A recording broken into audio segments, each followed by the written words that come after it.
بسم اللہ الرحمن الرحیم۔ حکیم محمد علیم طبیع کالا سرگودا۔ آج کچھ ذکر ہوگا انسانی بدن کے بارے میں، اور وہ ذکر ہے قارورہ، جس کو عربی میں بول کہتے ہیں اور اردو میں پیشاب کہتے ہیں۔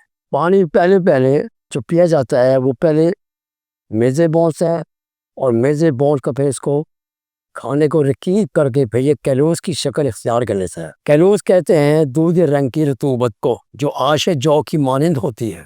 اس کے بعد پھر یہ وہاں سے جگر پہنچتا ہے، اور جگر کے بعد جو دوسرا ہضم ہوتا ہے اس کو ہضم جگر کہتے ہیں یا ہضم قبضی کہتے ہیں۔ اس کے بعد وہاں سے پھر یہ ناڑیوں کے ذریعے گردوں میں جاتا ہے، اور دونوں گردوں میں جا کر پھر یہ مثانے کی نالی میں، جس کو آلیل کہتے ہیں، اس میں چلا جاتا ہے، اور پھر وہاں سے یہ خارج ہوتا ہے۔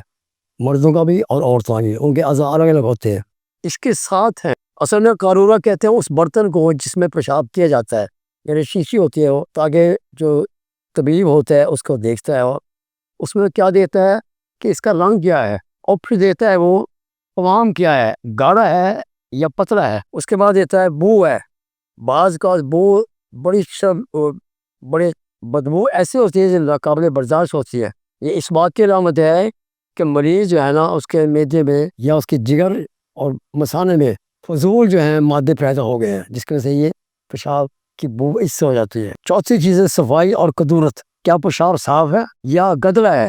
پانچویں چیز جھاگ۔ اگر پیشاب کے اوپر جھاگ ہے اس کا مطلب یہ ہے کہ جو گردے آپ کے ہیں وہ کمزور ہے، جس کی وجہ سے یہ جھاگ پیدا ہوئی ہے، یا اس میں ملگم کی زیادتی ہے، یہ بھی ہو سکتا ہے۔ چھٹی چیز ہے رسوب، جو آخر میں ہوتا ہے، کہ پیشاب کے جو آخر میں موتر میں اس قارورے کے برتن میں کیا نیچے کوئی چیز بیٹھی ہوئی ہے، اس کو ہم رسوب کہتے ہیں۔ اور ساتویں چیز ہے مقدار ہے۔ بعض اوقات مقدار کم ہوتی ہے پیشاب کی، بعض اوقات زیادہ ہوتی ہے۔ یہی وجہ ہے کہ گرمی میں پیشاب کم آتا ہے، پسینہ آتا ہے، اور سردیوں میں پسینہ کم آتا ہے، پیشاب آتا ہے۔ اس کی وجہ یہ ہوتی ہے پسینہ جو ہے وہ بھی پیشاب کی ایک قسم ہے۔ جسم کے فضلات جو نقصان دہ ہوتے ہیں وہ جسم میں ٹھہر جاتے ہیں، اور پھر وہ پھوڑے سے خارج پیدا کرتے ہیں۔ لہٰذا یہ 7 چیزیں ہیں یہ پیشاب میں دیکھی جاتی ہیں، اور طبیب جو ہوتا ہے وہ اسی 7 چیزوں کو دیکھ کر پھر اس مریض کے لیے کوئی دوا تجویز کرتا ہے۔ اس کے بعد ہے براز۔ براز کہتے ہیں پخانے کو۔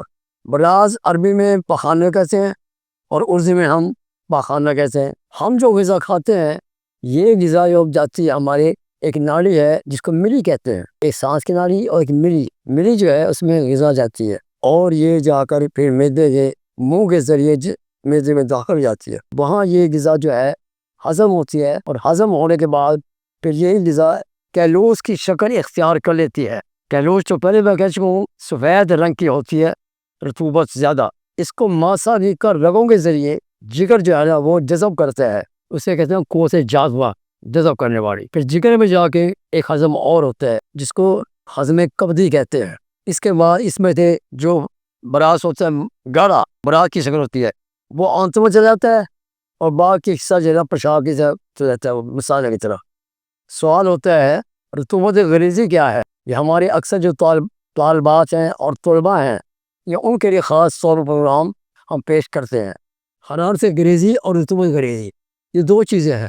حرارت غریزی سے مراد یہ ہے کہ انسان کی پیدائش کے بعد ایک قدرتی طاقت جو ہوتی ہے، قوت، وہ اللہ تعالیٰ دیتا ہے ہر انسان کو، اس کو ہم کہتے ہیں قوت حرارت غریزی۔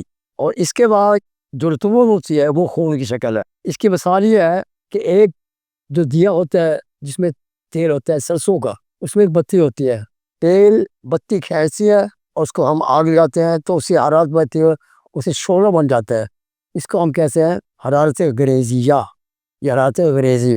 اور جو تیل ہے اسے ہم کہتے ہیں رطوبت غریزی۔ لہٰذا خون اور حرارت یہ 2 چیزیں انسان کے لیے ضروری ہیں۔ اگر یہ 2 چیزیں ختم ہیں تو پھر یہ موت واقع ہو جاتی ہے۔